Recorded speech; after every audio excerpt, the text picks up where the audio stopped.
Hi everyone. Vector के एक और पार्ट में आपका स्वागत है। पार्ट 2 चैप्टर 10 वेक्टर अभी चल रहा है। इसके अंदर आपने एक्सरसाइज 10.1 कंप्लीट कर दी थी। अब अपन 10.2 की तरफ बढ़ रहे हैं, पर ये जो वीडियो है इसके अंदर एक्सरसाइज 10.2 नहीं कराई जाएगी। इसके अंदर मैं 10.2 के जो बेसिक कंसेप्ट है वो क्लियर करूँगा, मैं उसके एग्जाम्पल्स जो है वो कवर अप करूँगा। तो इस एक्सरसाइज के अंदर अपन 10.2 के एग्जाम्पल्स की ओर बढ़ेंगे, है ना, और बेसिक जो 10.2 का है वो अपन देखेंगे। तो सबसे पहले बच्चों, एडिशन ऑफ वेक्टर। देखो, वेक्टर का एडिशन क्या होता है? दो वेक्टरों को आपस में जोड़ना होता है। लेकिन ये किस तरह से काम करता है? तो इसमें दो लॉ है। दो लॉ कौन कौन से? एक है triangle law of vector addition, एक है parallelogram law of vector addition. देखो, दो वेक्टर का एडिशन उतना ही सिंपल है जितना आप सोच सकते हो। जैसे ए वेक्टर है, ठीक है, इधर मैंने कोई बी वेक्टर लिखा है, तो मैंने बोला कि मुझे इन दोनों को ऐड करना है, तो that is a vector plus b vector. बस ये बात अलग है कि जब आप दो वेक्टर को ऐड करते हो तो आपको एक आर वेक्टर मिलता है, जिसको रिजल्टेंट बोला जाता है, क्योंकि ये एक्चुअल में वो दोनों वेक्टर का सिर्फ सम नहीं है। मतलब सम तो है, सम के अलावा भी ये बहुत कुछ है। ये उन दोनों वेक्टर का कॉम्बिनेशन है, ये उन दोनों वेक्टर का रिजल्ट है। ठीक है ना, कि दोनों वेक्टर, अगर दो वेक्टर किसी एक पॉइंट पे काम करते हैं तो उसका रिजल्ट किस डायरेक्शन में काम करेगा और उस रिजल्ट का मैग्नीट्यूड क्या होगा। जैसे एग्जांपल के तौर पे मान लीजिए, आप देख सकते हैं, आप ये ए से बी की तरफ एक ए बी वेक्टर है, ये अपना ए बी वेक्टर है। ठीक वैसे ही बी से सी की तरफ अपना क्या है? बी सी वेक्टर है। तो ए बी वेक्टर और बी सी वेक्टर दो वेक्टर है। अगर आप इनका सम करते हो तो आपको मिलेगा ए सी वेक्टर। ये ए से सी पे आपको एक वेक्टर मिलेगा, ए सी वेक्टर, जिसमें ए सी वेक्टर जो है उसको रिजल्टेंट वेक्टर बोला जाएगा, क्योंकि ए सी वेक्टर जो है वो ए बी और बी सी का रिजल्ट है। अब ट्राइंगल लो इसको क्यों बोला जाता है बच्चों? क्योंकि देखो, आपको यहाँ ट्राइंगल बनता हुआ दिखेगा। अगर ए बी इस डायरेक्शन में है और बी सी इस डायरेक्शन में है, जैसा कि आपको डायग्राम में दे रखा है, तो जो ए सी है वो एक ट्राइंगल को कंप्लीट करता हुआ थर्ड साइड है। आप ध्यान से देखोगे तो ये क्या है? ये थर्ड साइड है, थर्ड साइड ऑफ ट्राइंगल। ये ट्राइंगल को कंप्लीट करती हुई तीसरी साइड है। तो डेट्स वाई इसको अपन क्या बोलते हैं? ट्राइंगल लो, क्योंकि यहाँ पे ट्राइंगल कंप्लीट होता है। बाकी हो कुछ नहीं रहा है बच्चों, सिर्फ वेक्टर का एडिशन हो रहा है। बेसिक बातें समझो, ज़्यादा डीप में समझने की उसको जरूरत है नहीं इसको। Parallelogram law of vector addition क्या होता है बच्चों? तो पैरेललोग्राम लॉ के साथ में ही मैं आपको ट्राइंगल लॉ और क्लियर कर दूंगा कि ट्राइंगल लॉ कैसे काम करता है। पैरेललोग्राम लॉ जो है उसमें सेम बात है। जैसे ये अपना ए वेक्टर है, ठीक है, ये अपना ए वेक्टर है, और यहाँ पे अपना बी वेक्टर है, ए और बी।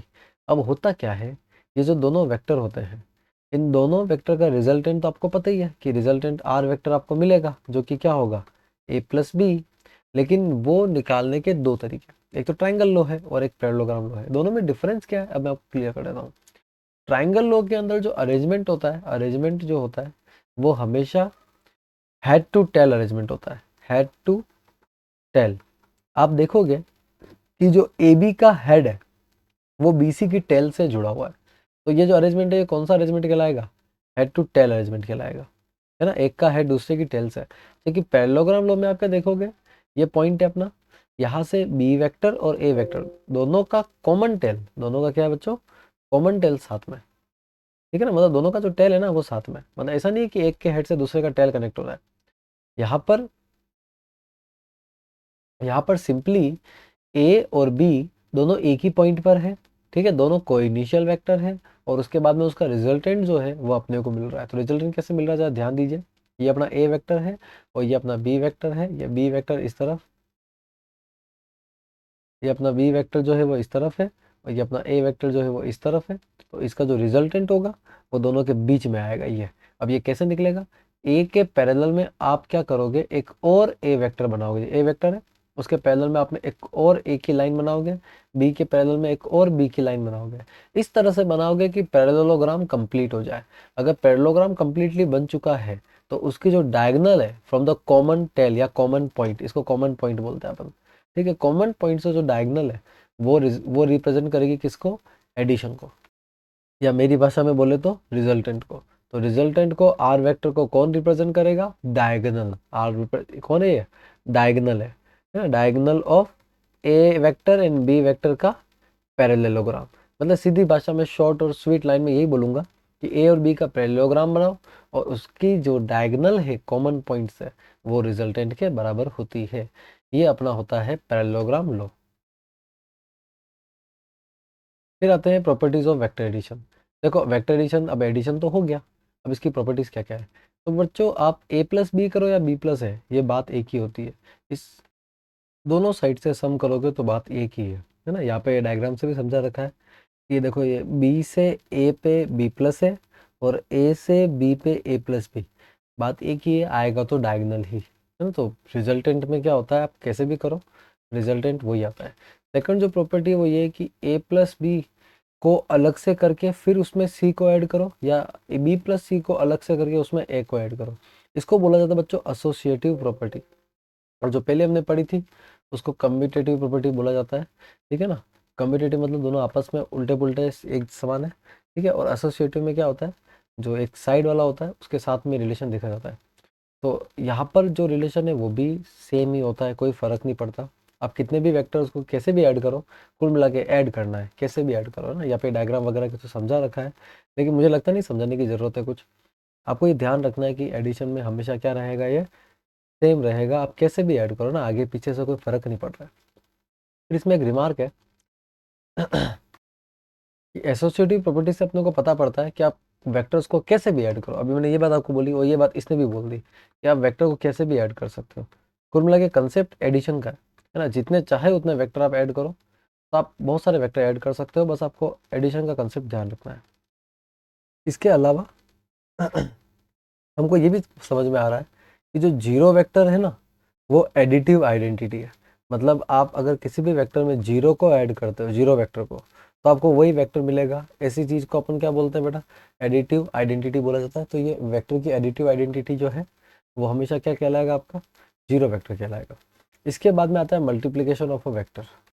बच्चों वेक्टर का जो मल्टीप्लीकेशन है वो कई तरह से होता है, लेकिन यहाँ पर हम मल्टीप्लाई कर रहे हैं किससे, स्केलर से। स्केलर मतलब कोई नंबर से मल्टीप्लाई कर रहे हैं। देखो कोई भी वेक्टर अगर है, ठीक है, अगर आप उसको किसी भी नंबर से मल्टीप्लाई करते हो, जैसे मैंने 5 से मल्टीप्लाई किया, तो वो अपना क्या हो जाएगा, 5 टाइम्स ऑफ ए वेक्टर बन जाएगा, ठीक है। आप इसको आप है ना ऐसे भी बोल सकते हो कि मैं अगर इस 5 ए वेक्टर का ना मैग्नीट्यूड निकालता हूँ, 5 ए वेक्टर का क्या निकालता हूँ बच्चों, मैग्नीट्यूड निकालता हूँ, तो वो 5 और मैग्नीट्यूड ऑफ ए वेक्टर हो जाएगा, मतलब बात बराबर ही है, ठीक है। आप किसी वेक्टर को अलग से 5 से मल्टीप्लाई करो, है ना, या उस वेक्टर को 5 से ऑलरेडी आपने मल्टीप्लाई कर रखा है, फिर आप उसका मैग्नीट्यूड निकालो। This all are the same. कुल मिला के सीधी भाषा में बोलूँ ना, तो आप किसी भी वेक्टर को अगर जैसे 2i plus 3j plus 5k, इसको आप किसी भी स्केलर से मल्टीप्लाई कर देते हो, 3 से कर देते हो, ठीक है, तो 3 टू जा 6i हो जाएगा, ठीक है, और 3 3 जा 9j हो जाएगा, और 3 5 जा 15k हो जाएगा। तो इस तरह से बस वो सिंपली मल्टीप्लाई हो जाएगा उससे, है ना। सिंपली उससे क्या हो जाएगा, इजीली मल्टीप्लाई। कोई नया नियम आपको ध्यान नहीं रखना है स्केलर से मल्टीप्लिकेशन में, कोई आपको भारी भरकम बातें ध्यान नहीं रखनी है, कोई घुमा के बात यहाँ पे नहीं बोल रहा है। हाँ इतनी बात जरूर एक्स्ट्रा बोल रहा है कि उसका जो मैग्नीट्यूड निकल के आएगा, जैसे मैं इसका अगर ए का मैग्नीट्यूड निकालता, मतलब 3a का निकालता, और मैं ए का निकालता, तो ए को अलग से 3 से मल्टीप्लाई करता, तो भी आंसर वही आता। ए का मैग्नीट्यूड निकाल के उसको मैं 3 से मल्टीप्लाई करूं, या मैं 3a का मैग्नीट्यूड निकालूं, this that is the same thing for the above example. Next है बच्चों कंपोनेंट ऑफ वेक्टर। इसके बारे में मैं आपको ऑलरेडी बता चुका हूँ।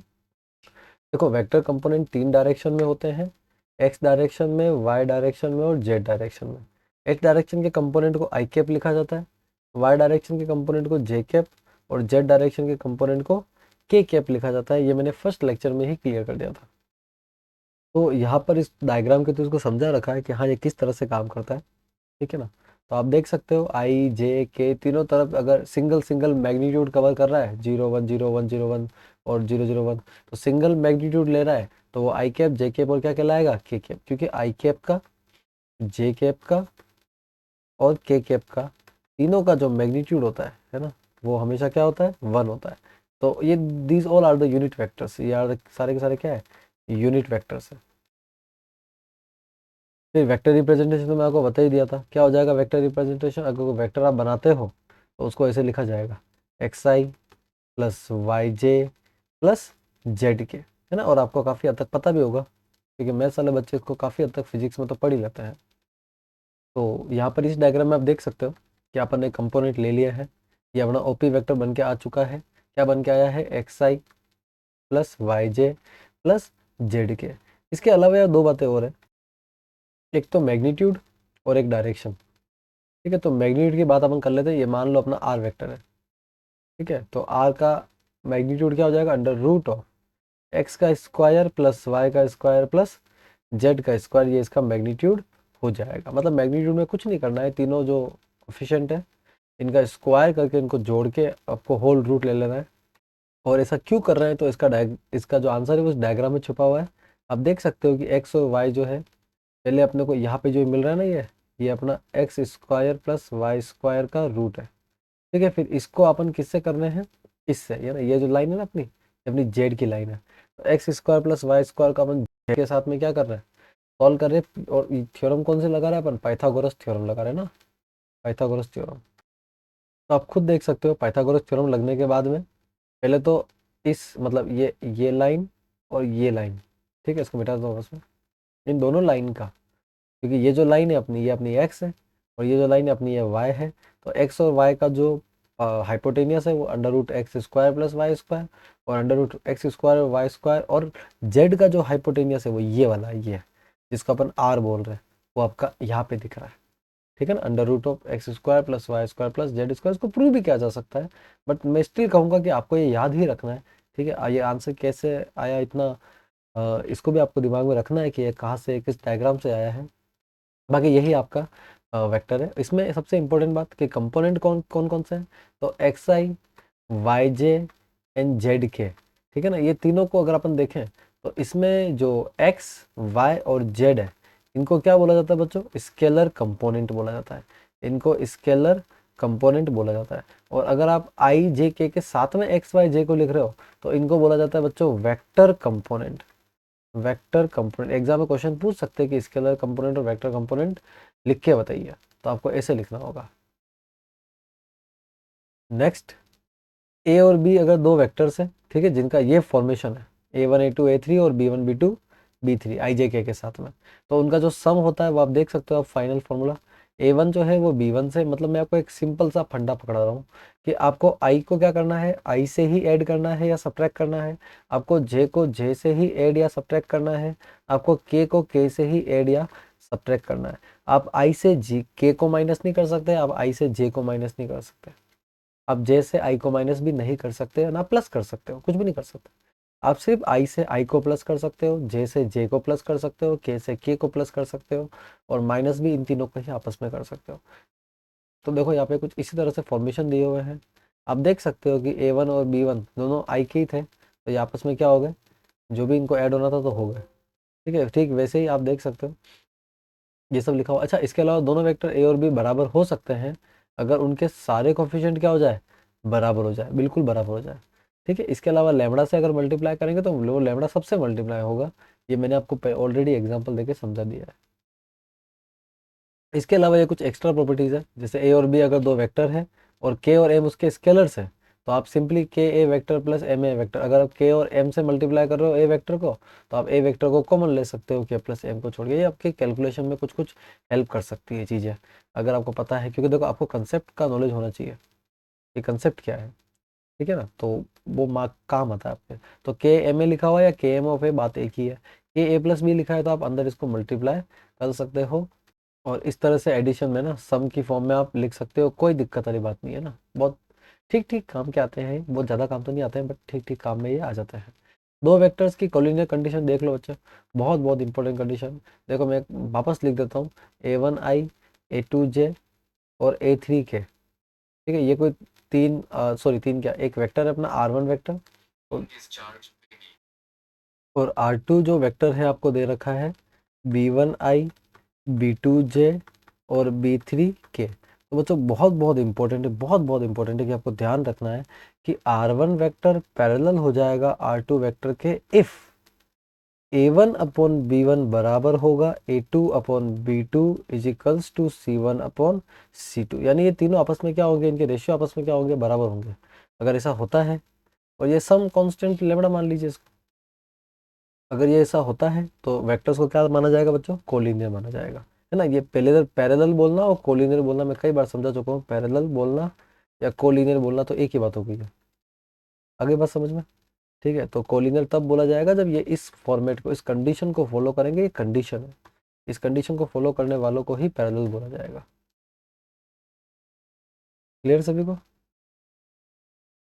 नेक्स्ट है इफ ए इजिकल्स टू, देखो ये आपको दे रखा है, कोई वेक्टर है आपका ए, तो बच्चों एक और इम्पोर्टेंट बात है, ये भी इम्पोर्टेंट है कि A1 A2 A3 को बोला जाता है direction ratios. Yes, A1 A2 और A3 को क्या बोला जाता है? Direction ratios. इनको डायरेक्शन रेशियो बोला जाता है। और अगर आपको कभी भी डायरेक्शन कोसाइन निकालना हुआ, डायरेक्शन कोसाइन निकालना हुआ, तो डायरेक्शन कोसाइन का फॉर्मूला क्या होगा? जैसे A1 का निकालना है तो A1 upon under root of A1 का स्क्वायर प्लस A2 का स्क्वायर प्लस A3 का स्क्वायर। इस तरह से आप क्या कर सकते हो? डायरेक्शन कोसाइन निकाल सकते हो। या मैंने दे भी रखा है ना, कॉस अल्फा, कॉस बीटा और कॉस गामा। जैसे कॉस अल्फा निकालना है तो आप क्या करोगे? A1 से डिवाइड करोगे इसके पूरे के पूरे मैग्नीट्यूड को। तो मैग्नीट्यूड को अपन ए से लिखते हैं, सभी को पता है अपन इसको ए से लिखते हैं। इसको ए से लिखते हैं, ये A1 बाय ए, इसको अपन ए से लिखते हैं, A1 A2 और A3, क्योंकि वेक्टर अपन ए माना है। वैसे ही कॉस अल्फा है ना, ये अल्फा है, सॉरी ये अल्फा है यहाँ पर, अल्फा। वैसे ही कॉस बीटा अगर निकालोगे तो वो होगा A2 बाय ए, और कॉस गामा निकालोगे तो वो हो जाएगा A3 बाय ए। और आपको ये भी ध्यान रखना है कि इसको L, इसको M और इसको N बोला जा सकता है ना। तो ये इस तरह से भी लिखा जा सकता है ना, इस तरह से भी लिखा जा सकता है, जहाँ पर LMN क्या है? LMN are the direction cosines DC। ठीक है, डायरेक्शन कोसाइन बोला जाएगा।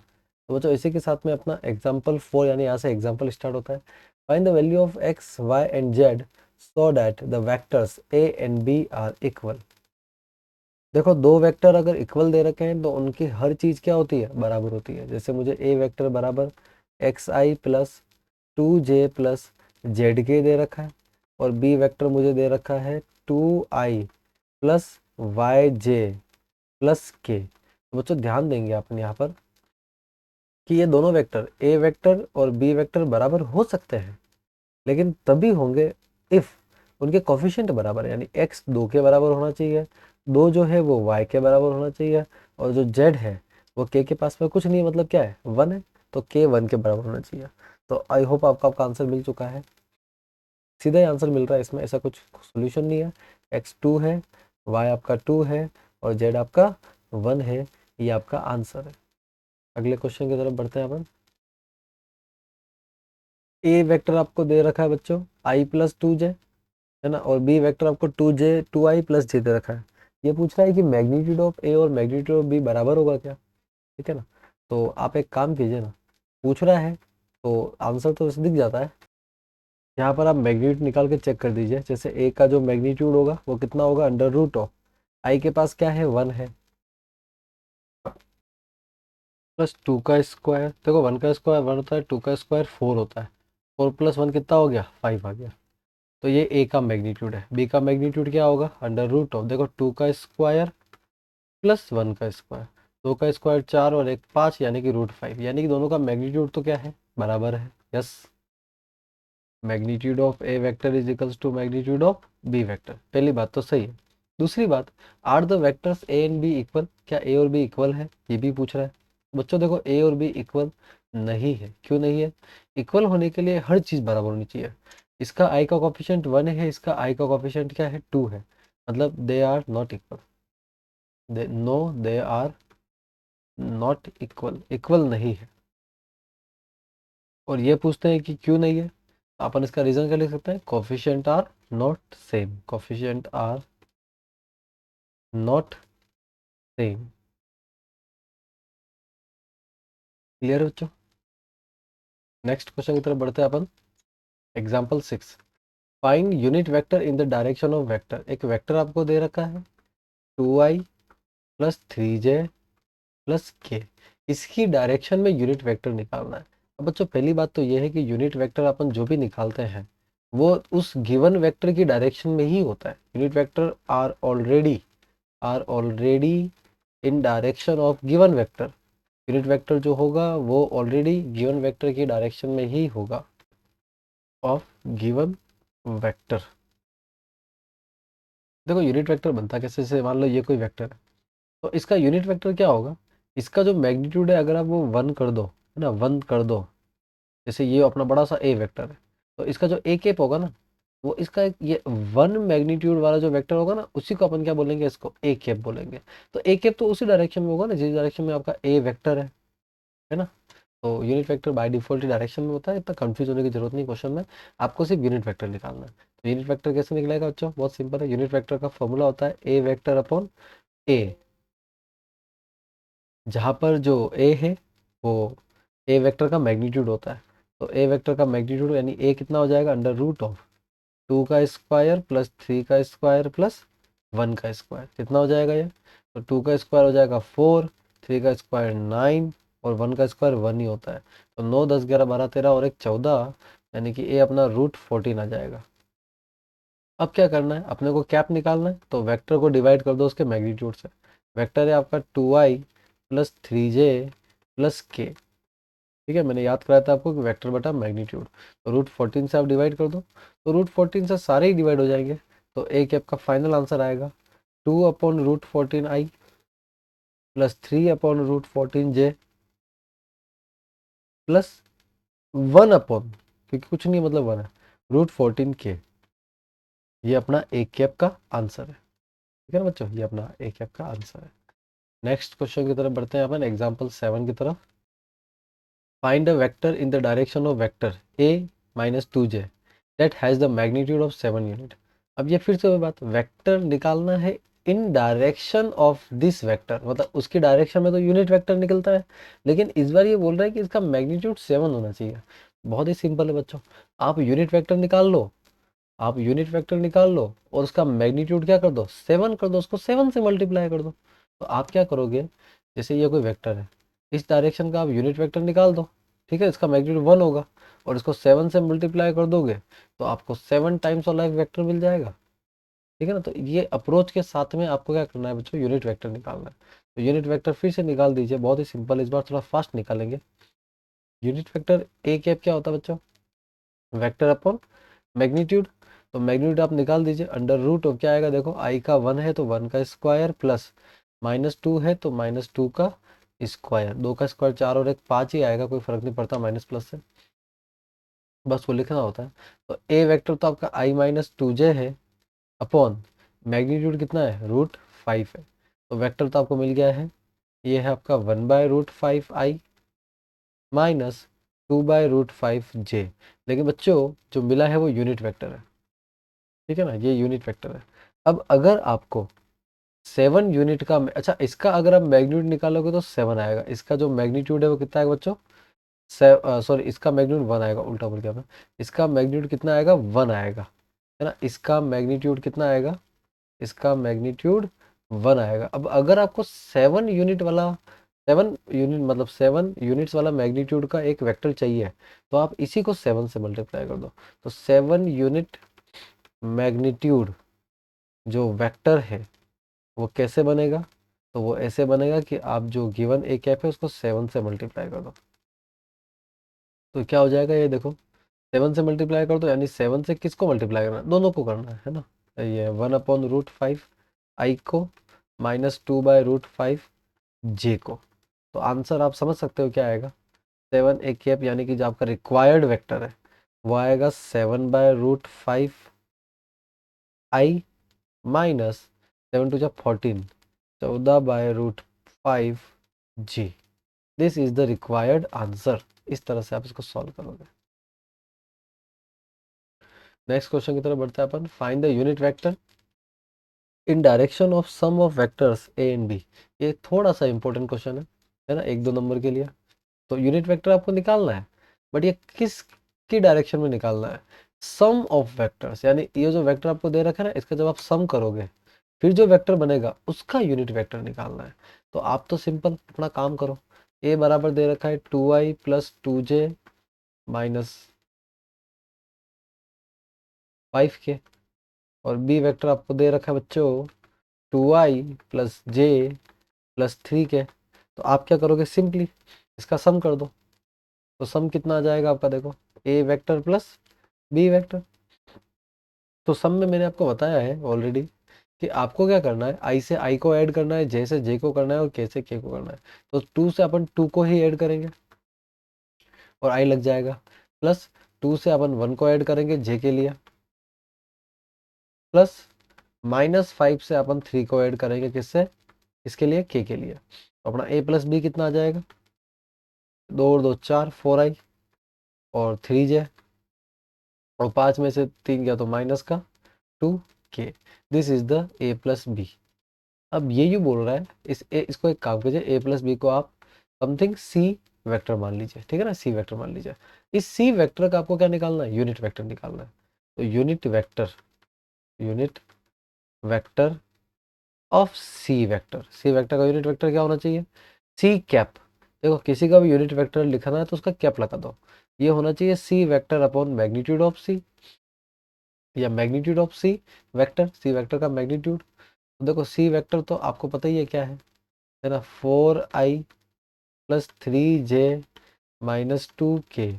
लेकिन c का मैग्नीट्यूड क्या होगा, तो c का मैग्नीट्यूड ऐसे निकलेगा, अंडर रूट ऑफ 4 का स्क्वायर प्लस 3 का स्क्वायर प्लस 2 का स्क्वायर, -2 है बट वो स्क्वायर हो गया प्लस हो जाएगा। तो यहाँ पर सभी बच्चे देखेंगे, ऊपर तो 4i plus 3j minus 2k, और नीचे आपको क्या मिलने वाला है देखो, तो 4 का स्क्वायर 16 और 9 25 और 4 29, तो √29। तो देखो फाइनल आपका आंसर आपको मिल चुका है, 4/√29i plus 3/√29j minus 2/√29k।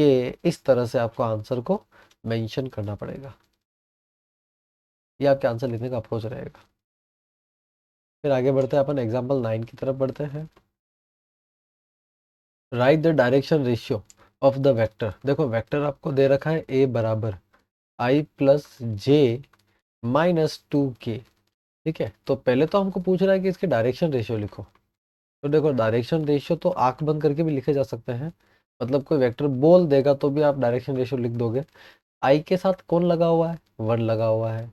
जे के साथ कौन लगा हुआ है, 1 लगा हुआ है। के साथ कौन लगा हुआ है, -2 लगा हुआ है। जो कॉफिशिएंट होते हैं, मैंने पहले भी बताया था कि कॉफिशिएंट जो होते हैं एक्स वाई जेड के, मतलब एक्स वाई जेड तो नहीं बोलेंगे, यहाँ पे आई जे के बोलेंगे, आई जे के, उसी को अपन क्या बोलते हैं, डायरेक्शन रेशियो बोलते हैं। डायरेक्शन रेशियो में तो कोई लफड़ा ही नहीं है, लफड़ा है डायरेक्शन कोसाइन में। देखो डायरेक्शन कोसाइन में कोई बड़ा लफड़ा नहीं है। डायरेक्शन कोसाइन के लिए क्या करना होता है आपको, जो पर्टिकुलर वेक्टर है, ठीक है ना, जो पर्टिकुलर वेक्टर है उसके कोफिशिएंट को, पर्टिकुलर कोफिशिएंट को उसके मैग्नीट्यूड से डिवाइड करना है, ठीक है। तो आपको एल निकालना है, तो एल क्या हो जाएगा, जैसे कि अगर मैं कोई वेक्टर मानता हूँ ए आई प्लस बी जे प्लस सी के, ठीक है, तो उस केस में क्या हो जाएगा, ए upon √a² plus b² plus c², मैंने लिखवाया भी था, ठीक है, थोड़ी देर पहले फॉर्मूला लिखवाया था।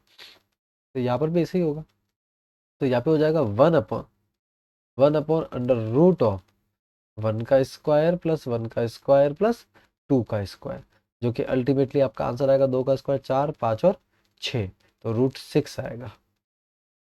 सिमिलरली अगर m निकालते हो तो वो भी सेम ही आएगा, 1/, m के टाइम पे क्या है, कोफिशिएंट j का आता है, तो j का कोफिशिएंट भी यहाँ पे तो 1 ही है, इसलिए सेम ही आ रहा है। और नीचे वही आएगा अंडर रूट ऑफ 1 का स्क्वायर 1 का स्क्वायर 2 का स्क्वायर, तो ये भी आपका 1/√6 ही आना है। और अगर आप n निकालने जा रहे हो तो n के लिए क्या होगा, देखो n एलिमेंट 3 होते हैं, तो n के लिए क्या निकालोगे आप, वही k का कोफिशिएंट दैट इज -2, तो -2 divided by under root of 1 का स्क्वायर 1 का स्क्वायर और 2 का स्क्वायर, तो सेम ही आएगा 1 बाय, सॉरी सेम कहाँ से आएगा, ये कहाँ से सेम आएगा, ऊपर तो -2 आएगा, ठीक है, नीचे की तरफ सेम ही आएगा, मैं ये बोल रहा हूँ √6। So l m n are, l m n क्या हो जाएगा, 1/√6, आंसर इसे लिखता है लास्ट में, 1/√6 और -2/√6 is the required direction cosine. Direction cosine ऐसे निकाला जाएगा। अब आ जाता है वेक्टर ज्वाइनिंग 2 पॉइंट्स। 2 पॉइंट का जो वेक्टर होता है ना बच्चों, उसको बोला जाता है डिस्प्लेसमेंट वेक्टर। डिस्प्लेसमेंट वेक्टर, तो यहाँ भी हमको जो मिल रहा है वो डिस्प्लेसमेंट वेक्टर ही है। पोजीशन वेक्टर जो था वो ओरिजिन से किसी पॉइंट पे था, डिस्प्लेसमेंट वेक्टर किसी एक पॉइंट से दूसरे पॉइंट पे है। उसका ओरिजिन से कोई लेना देना है नहीं। लेकिन डिस्प्लेसमेंट वेक्टर कहीं ना कहीं दो पोजीशन वेक्टर का डिफरेंस होता है, दो पोजीशन वेक्टर का क्या होता है, डिफरेंस। इसलिए आप देखोगे कि जब अपन इसका फॉर्मूला कंसिडर कर रहे हैं तो फॉर्मूला कुछ ऐसा आ रहा है। डिस्प्लेसमेंट वेक्टर को ऐसे लिखा जाता है, x2 minus x1i plus y2 minus y1j plus Z2 minus Z1k। वो भी तब जब आप कहाँ से कहाँ जा रहे हो, किसी x1 से x2 की तरफ जा रहे हो, ठीक है ना। मतलब x1 जो वेक्टर है पर्टिकुलर, जो भी वेक्टर है आपका, उससे उसकी तरफ, जैसे यहाँ पे जो कंडीशन है ना, तो यहाँ पे दो वेक्टर बन रहे हैं, है ना। जो गिवन कंडीशन है उसको देखना बच्चों डायग्राम में, या दो वेक्टर बन रहे हैं, कौन कौन से। तो एक बन रहा है OP वेक्टर, OP1 वेक्टर, और एक बन रहा है OP2 वेक्टर। तो OP1 और OP2 के बारे में वो क्लियर कर दो कि जो अपना P1 P2 जो वेक्टर बन के आ रहा है, P1 P2, मतलब आप P1 से P2 पे जा रहे हो, तो ये होना चाहिए OP2 vector minus OP1 vector, ये होना चाहिए। OP, ये अपना OP2, और ये अपना OP, सॉरी ये अपना OP2 जो ऊपर बनाया है मैंने, और नीचे जो बनाया है वो OP1। इस तरह से वेक्टर आपके बन जाएंगे, और इनका जो डिफरेंस होगा उसी को अपन क्या बोलेंगे, डिस्प्लेसमेंट वेक्टर बोलेंगे। तो ये इसका फॉर्मूला होता है, बहुत छोटी मोटी बात है, 2 पॉइंट के बीच का वेक्टर है कुल मिला के, ठीक है ना। तो मतलब एक 1 पॉइंट वेक्टर हो गया जिसको पोजीशन वेक्टर बोलते हैं, एक 2 पॉइंट वेक्टर हो गया जिसको अपन क्या बोलेंगे, डिस्प्लेसमेंट वेक्टर। और इसमें डायरेक्शन का सेंस होता है बच्चों। अगर आप P से Q जा रहे हो तो Q माइनस P करोगे, और Q से P जा रहे हो तो P माइनस Q करोगे। जैसे क्वेश्चन है, find the vector joining the points. एक तो P दे रखा है और दूसरा पॉइंट मुझे क्या दे रखा है, Q दे रखा है। P दे रखा है और दूसरा Q दे रखा है, ठीक है। तो P से Q का जो आपको वेक्टर बनाना है, देखो उसका तरीका क्या है, वही बहुत फर्जी क्वेश्चन है, एक लाइन का क्वेश्चन है खाली, लेकिन मैं इसको तरीके से कर रहा हूँ कि P वेक्टर आपका क्या होना चाहिए, 2i plus 3j plus 0k, ये आपका P वेक्टर होना चाहिए। Q वेक्टर आपका क्या होना चाहिए, -i minus 2j minus 4k, ये आपका Q वेक्टर होना चाहिए। तो अगर मैं फ्रॉम P टू Q जा रहा हूँ, अगर मैं P से कहाँ जा रहा हूँ, Q पे जा रहा हूँ, तो मेरा जो डिस्प्लेसमेंट वेक्टर होगा वो होगा Q minus P। Displacement vector क्या होगा, Q माइनस P। तो Q माइनस P आप कैसे करोगे, देखो Q माइनस P आप कैसे करोगे बच्चों, कि Q वेक्टर क्या है आपका, -i minus 2j minus 4k को आप माइनस करोगे 2i plus 3j plus 0k, ठीक है। तो क्या होने वाला आपको दिख रहा होगा, -i माइनस 2i, माइनस का 3i हो जाएगा, -2 और -3 दैट इज माइनस का 5j हो जाएगा, और -4 के तो -4 के ही रहेगा क्योंकि उसके आगे कुछ भी नहीं है। तो अपना जो S वेक्टर बन के आएगा वो ये बन के आएगा, S वेक्टर यानी कि डिस्प्लेसमेंट वेक्टर, या वो वेक्टर जो हमको रिक्वायर्ड है, ठीक है ना, 2 पॉइंट के बीच में। 2 पॉइंट वेक्टर भी आप कह सकते हो, 2 पॉइंट वेक्टर। क्लियर।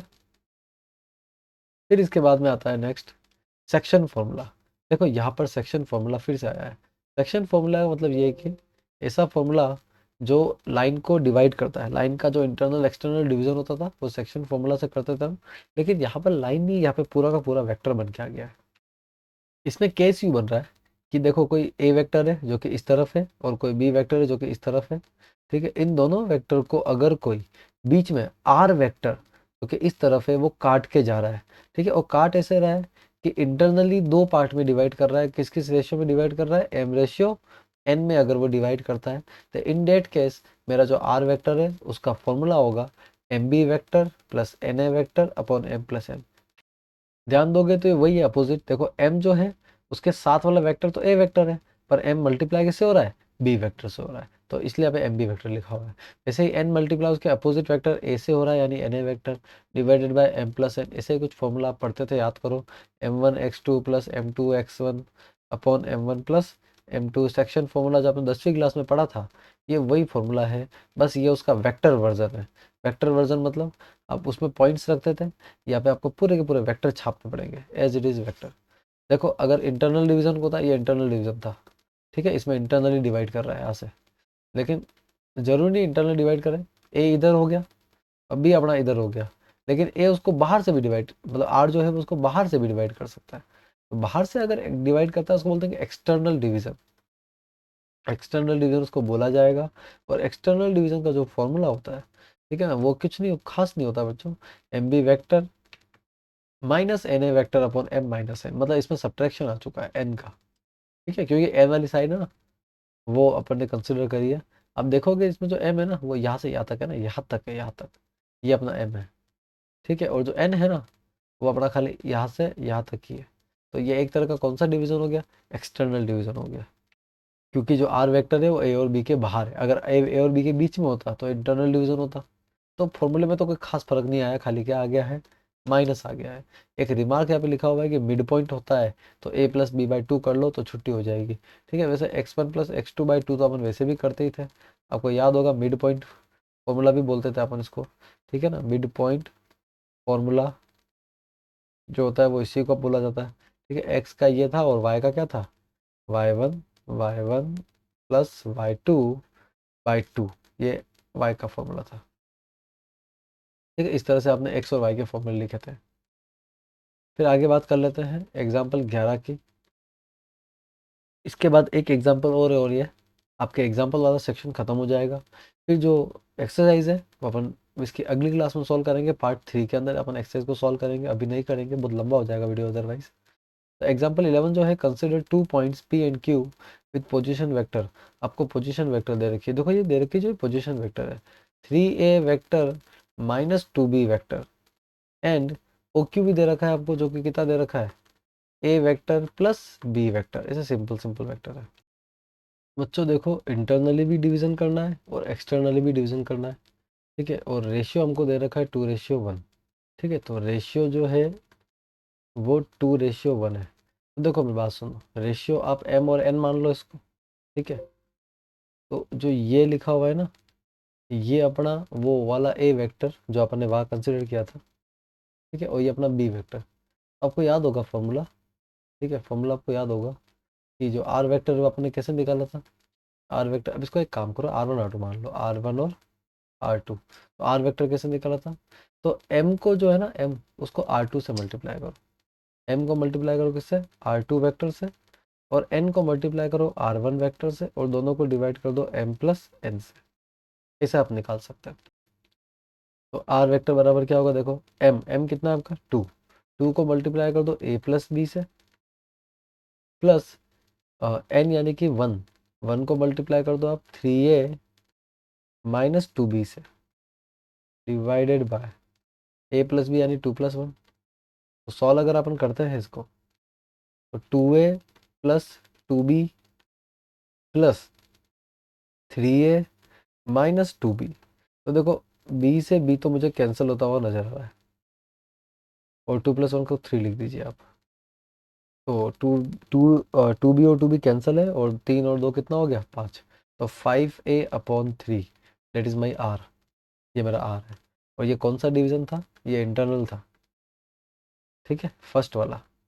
तो अगर मान लो कि एक्सटर्नल डिवीजन करना है तो फॉर्मूला क्या बनना चाहिए, फॉर्मूला उस समय बनना चाहिए आर वेक्टर बराबर m r two vector minus, ठीक है। अब एक्सटर्नल डिवीजन है तो माइनस कर दीजिए आप, NR1 divided by m minus n।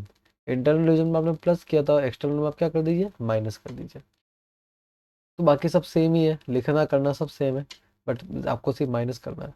तो इधर अपना वो हो जाएगा, 2 मल्टीप्लाई होगा वही a प्लस बी से, और ये माइनस होगा 1 से, ठीक है, पहले यहाँ पर प्लस था, और 3a-2b। बाकी होल जो है वो भी माइनस हो जाएगा, तो 2-1 होगा इस बार, ठीक है। तो यहाँ पे आगे देख लीजिए क्या आ रहा है, तो 2a प्लस 2b तो आएगा ही आएगा, माइनस 3a और माइनस माइनस प्लस का 2b आएगा। तो इस बार यहाँ पे एडिशन देखने को मिल रहा है, ठीक है, और दो में से एक जाएगा तो एक ही बचेगा, तो एडिशन कर लीजिए। तो 2a-3a डेट इज -a, और 2b plus 2b date is 4b, ठीक है। और डिवाइड में कुछ भी नहीं है क्योंकि डिवाइड में खाली 1 है, तो that is the required vector. यही अपना आंसर है, एक तो ये है, और जो पीछे निकाला था अपन ने वो भी अपना आंसर है। फर्स्ट पार्ट का ये आंसर है और सेकंड पार्ट का ये आंसर। तो बच्चों एग्जाम्पल 12 की तरफ बढ़ते हैं। ये अपन show that the points, 3 points आपको दे रखे are the vertices of right angle triangle. देखो राइट एंगल ट्राइंगल के वर्टिसेस अगर ये है, ये अपने को प्रूव करना है, तो ये अपन कई तरह से प्रूव कर सकते हैं, बहुत तरीके इसके प्रूव करने के। पर यहाँ पर जो अप्रोच अपन ने सीखा है वो सिर्फ एक सिंपल सा अप्रोच है कि अपन क्या करेंगे, अम, इनके जो वेक्टर्स है, पहले तो ट्राइंगल की साइड निकालेंगे, उन साइड्स का मैग्नीट्यूड निकालेंगे और चेक करेंगे कि वो पीजीटी को वेरीफाई कर रही है नहीं कर रही है। पाइथागोरस थ्योरम को अगर वो वेरीफाई कर देगी तो इसका मतलब ये है कि वो राइट एंगल ट्राइंगल का पार्ट है, क्योंकि राइट एंगल ट्राइंगल की पहली प्रॉपर्टी यही है ना, पीजीटी, मतलब पाइथागोरस थ्योरम उस पर एक्ट करती है। तो पीजीटी को अपने को वेरीफाई कराना है। तो सबसे पहले तो अपन एक ट्राइंगल बना लेते हैं।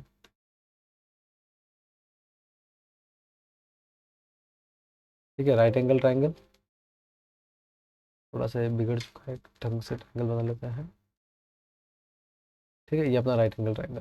मेरी बात सुनो, इस राइट एंगल ट्राइंगल पे अपने को जो पॉइंट्स दे रखे हैं वो कौन कौन से हैं? देखो, एक तो ये अपना ए है, इसको मैं बी मान लेता हूँ और इसको मैं सी मान लेता हूँ। ठीक है ना। अब कोई जरूरी नहीं है कि जहाँ मैंने ए को माना है वहाँ पे ए होगा, जहाँ मैंने बी को माना है वहाँ बी हो, जहाँ सी को माना है सी, कोई जरूरी नहीं है। इसे समझाने की बात कर रहा हूँ। तो ए के जो पॉइंट्स है वो क्या है, देखो, टू, टू, -1 और 1, क्योंकि वेक्टर इसके टू माइनस जे और के आ रहे हैं। वैसे बी का जो पॉइंट है वो कितना है, 1, -3, -5, और सी का जो पॉइंट है वो कितना है, 3, -4, -4। ठीक है ना। तो इस तरह से ये वर्टिसेस है, 3 वर्टिसेस है, और आपको ये प्रूव करना है कि ये राइट एंगल ट्राइंगल के वर्टिसेस है। क्लियर। तो देखो, सबसे पहले अपन क्या करेंगे, साइड्स निकालेंगे। तो साइड्स अपन निकाल देते हैं तीनों। तो साइड्स कौन कौन सी है, देखो 3 साइड्स होगी। एक होगी ए बी, ठीक है, एक होगी ए बी, एक होगी ए सी, और एक होगी बी सी। तो ए बी कैसे निकलेगा बच्चों, देखो ए और बी किस किस के बीच में है, ए वेक्टर और बी वेक्टर। तो ए बी क्या हो जाएगा, भले आप ए माइनस बी करो या बी माइनस ए करो, इससे कोई ज़्यादा फर्क नहीं पड़ेगा। तो मैं बी माइनस ए कर देता हूँ। ठीक है ना। ए बी वैक्टर क्या होगा मेरा, ए बी वैक्टर होगा बी माइनस है, तो बी क्या है, I-3j -5k, ये बी है। ये आपको माइनस करना है क्या, 2I-j + k। ठीक है, तो आपको ए बी यानी कि साइड आपको मिल जाएगी। ठीक है, कितनी मिलेगी, देखो I-2I, दैट इज माइनस का, सॉरी, आई प्लस का है और माइनस का 2I है, तो माइनस का आई मिलेगा आपको। ठीक है ना। अगला जो है -3 है और माइनस माइनस प्लस जे हो जाएगा।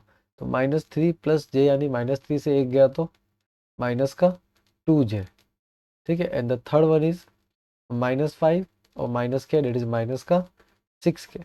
ये आपको ए बी मिला है। अब मैं सब तो नहीं लिखूंगा बच्चों, बस आप समझने की कोशिश करना कि ए बी के बाद अगर आपको बी सी निकालना है तो बी सी कैसे निकलेगा, सी माइनस बी। तो 3 में से एक गया, डायरेक्ट ही कर रहा हूँ मैं, 3 में से एक गया तो कितना आ जाएगा बच्चों, 2I। 2I आएगा, 3 में से एक गया तो, वैसे 4, -4 में से -3 गया, यानी -4 से +3 चला जाएगा, तो -4 + 3 यानी कि माइनस का 1, यानी -j।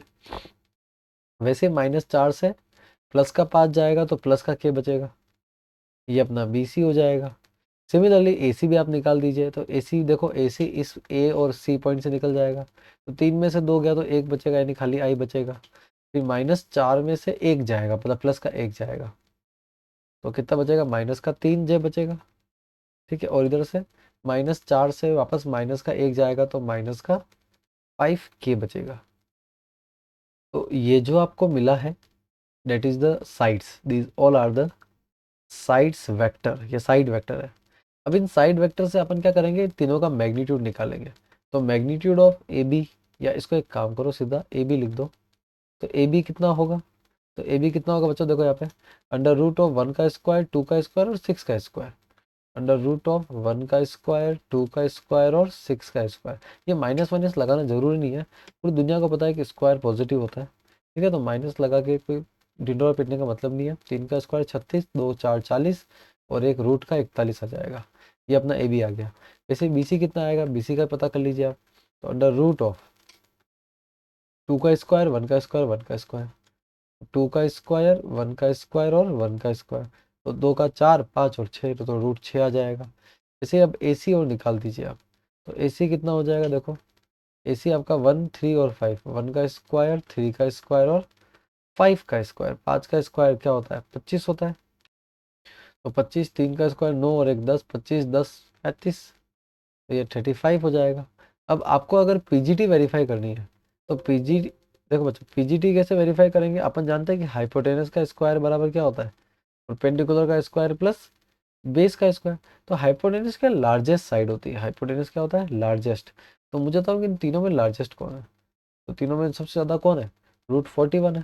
तो आप है ना √41 को हाइपोटेनस मान लो और उसका स्क्वायर कर दो। आपको चेक करना है कि ये बराबर है परपेंडिकुलर, तो किसी भी एक को परपेंडिकुलर किसी भी एक को बेस मान लो। तो √6 को मैं परपेंडिकुलर मान लेता हूँ और √35 को मैं क्या मान लेता हूँ बेस मान लेता हूँ। जब मैं तीनों का स्क्वायर करूँगा तो या तो 41 आ जाएगा, √6 का 6 आ जाएगा और 35 का 5 आ जाएगा। तो 35 और 4 कितना, 35 और 6 कितना होता है 41 ही होता है। तो 41 बराबर 41, यस राइट एंगल ट्राइंगल बराबर आ गया ना बच्चों। बराबर नहीं आता तो बात अलग होती, ठीक है ना। फिलहाल तो ये राइट एंगल ट्राइंगल बन चुका है, खुशी खुशी, कोई दिक्कत नहीं इसको। तो ये लगभग लगभग सारे एग्जाम मैंने कवर अप करा दिए हैं। अब अगली क्लास जो होगी उसमें एक्सरसाइज में कवर अप करूँगा। वीडियो बहुत लंबा तो नहीं बना, ठीक ठाक वीडियो है, बट फिर भी लगभग एग्जाम्पल और बेसिक मैंने सारा कवर कर लिया है इसके अंदर, ठीक है ना। सब टाइप के एक एक क्वेश्चन मैंने कवर कर लीजिए। और जो भी आपको डिटेल इसमें चाहिए आपको टेलीग्राम लिंक पे अवेलेबल हो जाएगी। बहुत बहुत धन्यवाद।